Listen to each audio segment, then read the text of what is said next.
Part 1 में हमने सीखा सफलता पहले दिमाग में होती है, डिजायर, फेथ, प्लानिंग ये सब बिल्डिंग ब्लॉक्स हैं। लेकिन आज हम उस जगह जाएंगे जहां ज्यादातर लोग जाने से डरते हैं। वेलकम बैक टू चक्षु इनसाइट्स। अगर आपने पार्ट 1 नहीं देखा पहले वो देखो, लिंक डिस्क्रिप्शन में है। और अगर आपने देखा है तो आज हम नेपोलियन हिल की सबसे डीप, सबसे मिस्टीरियस टीचिंग कवर करेंगे। ये वो पार्ट है जिसे लोग स्किप कर देते हैं और इसीलिए उनकी लाइफ नहीं बदलती। चलते हैं। Principle number 8, persistence, the sustained effort to induce faith. Persistence क्या होता है? वो क्वालिटी जो सब अलग करती है। नेपोलियन हिल कहते हैं, there is no substitute for persistence, it can not be supplemented by any other quality.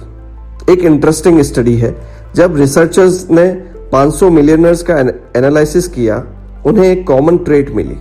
वो बार बार फेल होने के बाद भी रुके नहीं। हिल एक एग्जाम्पल देते हैं, आर यू डार्बी की कहानी। डार्बी का अंकल गोल्ड रश के टाइम कैलिफोर्निया गया, जमीन खोदी, सोना मिला, फिर सोना बंद हो गया, मशीन्स बेच दी, हारा और छोड़ दिया। जिस आदमी ने वो मशीन्स खरीदी उसने एक एक्सपर्ट से पूछा, एक्सपर्ट ने कहा बस 3 फीट और खोदो। 3 फीट और खोदा, सोना फिर मिला। डार्बी ने एक काम की वजह से करोड़ों का सोना छोड़ दिया क्योंकि वो रुका नहीं। आपके लिए जब लाइफ में कोई चीज काम नहीं करती, सबसे पहले पूछो, क्या मैं 3 फीट दूर हूं?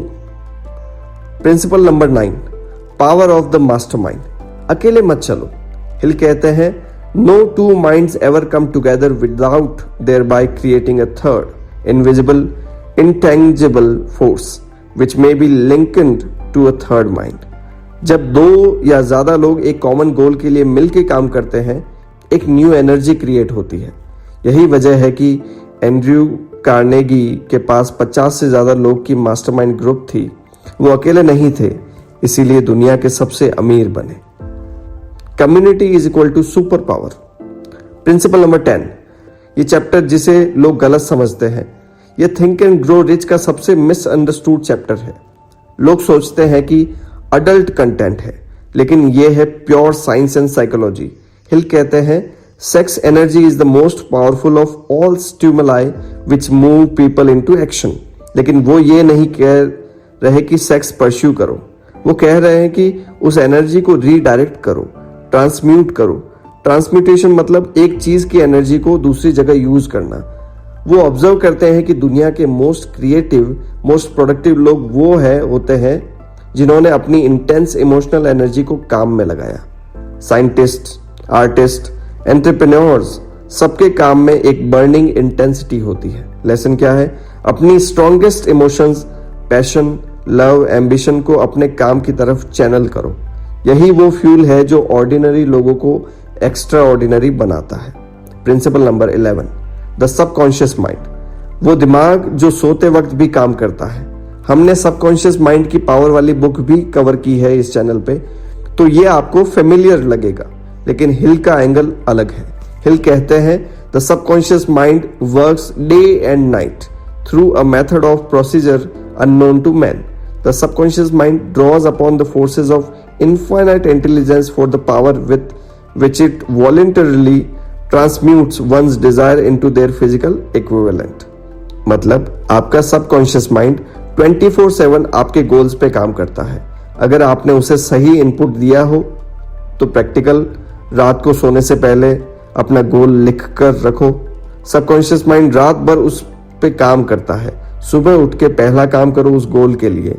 ये हैबिट कंपाउंड होती है। प्रिंसिपल नंबर 12, द ब्रेन, सबसे पावरफुल ब्रॉडकास्टिंग स्टेशन। हिल 1937 में कुछ ऐसा कह रहे हैं जो आज भी साइंस प्रूव कर रही है। वो कहते हैं, the brain is both a broadcasting and receiving station for the vibration of thoughts. आज न्यूरोसाइंस कंफर्म करती है, मिरर न्यूरॉन्स, जब आप सक्सेसफुल लोगों के साथ रहते हो, आपका ब्रेन उनके पैटर्न्स कॉपी करना शुरू करता है। इसीलिए एनवायरनमेंट इतना इंपॉर्टेंट है। अगर आप 5 मोटिवेटेड लोगों के साथ रहते हो, आप 6th मोटिवेटेड इंसान बनते हो। अगर आप 5 नेगेटिव लोगों के साथ रहते हो, आप 6th नेगेटिव इंसान बनते हो। अपना एनवायरनमेंट चूज करो deliberately. Principle number 13, the sixth sense, वो चीज जो एक्सप्लेन नहीं होती लेकिन होती जरूर है। ये हिल का मोस्ट कंट्रोवर्शियल प्रिंसिपल है। वो कहते हैं कि जब आप बाकी सारे प्रिंसिपल्स फॉलो करते हो, एक वक्त आता है जब आपको इनर गाइडेंस मिलने लगती है, आप सही डिसीजंस नेचुरली लेने लगते हो, आपको गट फीलिंग होती है जो यूजुअली सही होती है। साइंस इस चीज को इंट्यूशन कहती है। आपका ब्रेन पैटर्न रिकॉग्निशन के थ्रू इतना एक्सपीरियंस्ड हो जाता है कि वो इंस्टेंटली सही आंसर डिटेक्ट करता है। ये मैजिक नहीं, ये मास्टरी है। The sixth ghost of fear, सबसे इंपॉर्टेंट सेक्शन। ये वो चीजें हैं जो आपको रोक रही है। हिल कहते हैं the greatest enemies of mankind are fear and indecision. 6 fears जो इंसान को रोक देती है। पहला, पॉवर्टी का डर, मैं फेल हो जाऊंगा, पैसा नहीं रहेगा। एंटीडोट क्या है इसका? हर रोज एक स्पेसिफिक एक्शन लो अपनी फाइनेंशियल ग्रोथ के लिए। दूसरा, क्रिटिसिज्म का डर, लोग क्या सोचेंगे। एंटीडोट क्या है इसका? याद रखो, जो लोग क्रिटिसाइज करते हैं वो खुद कुछ नहीं करते। तीसरी बात, हेल्थ का डर, मैं बीमार हो जाऊंगा, तो हेल्थ पे ध्यान दो, डर पे नहीं। चौथी बात, लॉस ऑफ लव का डर, कोई मुझे प्यार नहीं करता। सेल्फ वर्थ बिल्ड करो, रिलेशनशिप से नहीं, अपने अंदर से। पांचवा, ओल्ड एज का डर, मैं बहुत ज्यादा बड़ा या छोटा हूं, सब कुछ राइट टाइम पे होता है, अभी शुरू करो। और छठा डर, डेथ का डर, मैं मर जाऊंगा। एंटीडोट क्या है इसका? जब तक जी रहे हो पूरी तरह जियो। हिल कहते हैं most people go through life as failures because they habitually wait for the time to be right to start something. Do not wait, the time will never be just right. तो ये थी think and grow rich complete summary.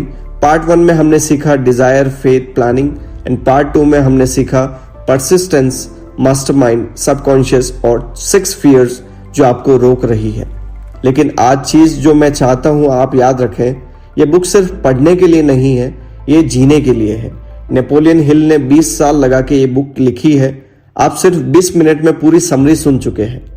अब एक ही काम बचा है, apply करना।